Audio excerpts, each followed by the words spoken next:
So you talk about space. Where do you stand on artificial intelligence? I'm curious because that's definitely one of those ones where it could go one way or the other, right? I think like if we're talking a science fiction story, I think one of my favorites of all time for Star Trek is Measure of a Man, where Data was held on trial for being a sentient being.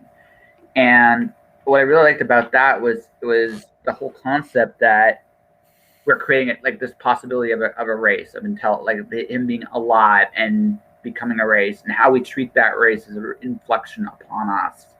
And I really love that episode because it shows both how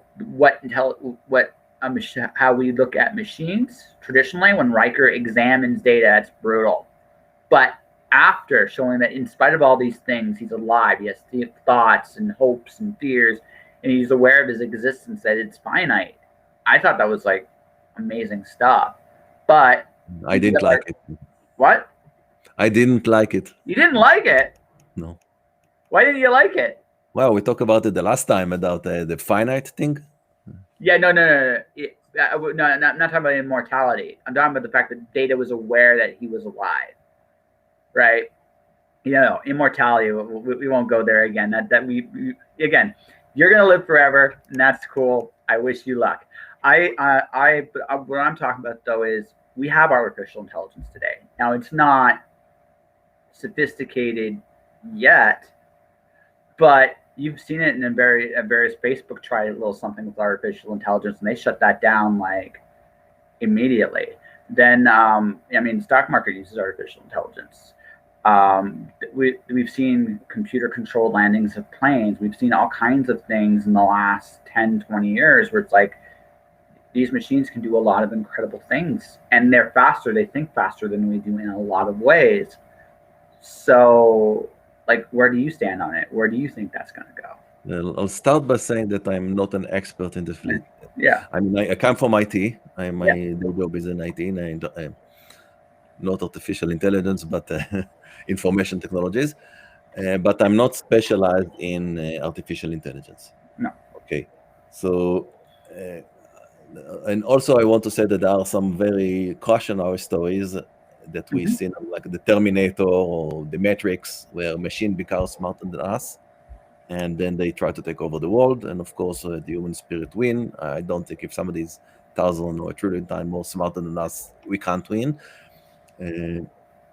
But let's go from the start. So the basic, there is something called general artificial intelligence, and like specialized artificial intelligence is specialized in a specific field.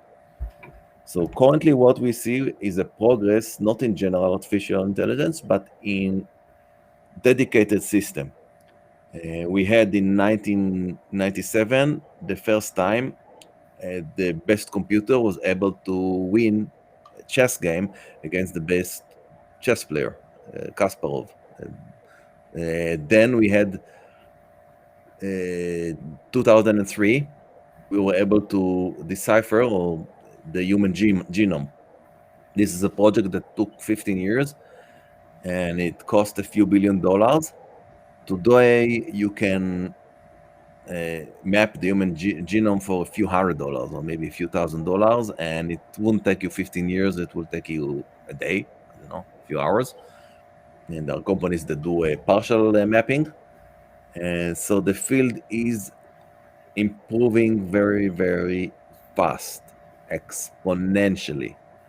I think not too long ago was, I think maybe 2 years ago, the best computer, DeepMind, I think, was managed to win Go. It's another game. About last month or 2 months ago, first time a computer was this positive news, was able to pretty accurately decipher or able to do protein folding, which is awesome thing because we'll be able to develop medicine based on this folding.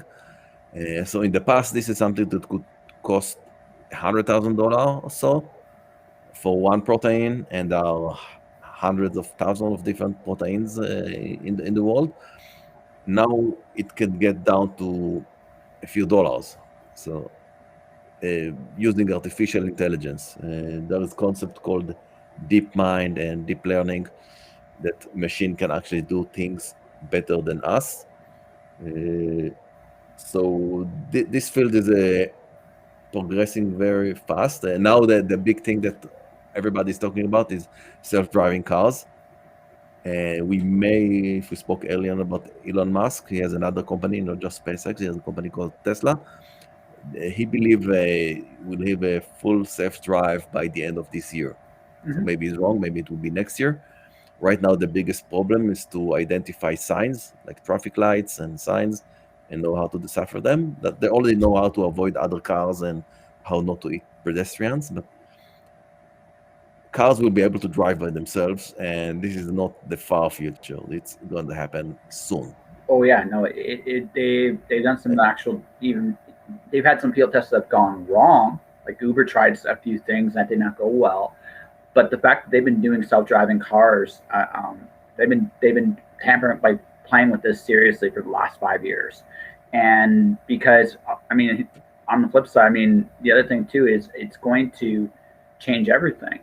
I can go now into a car, and I don't have to worry. I mean, I don't.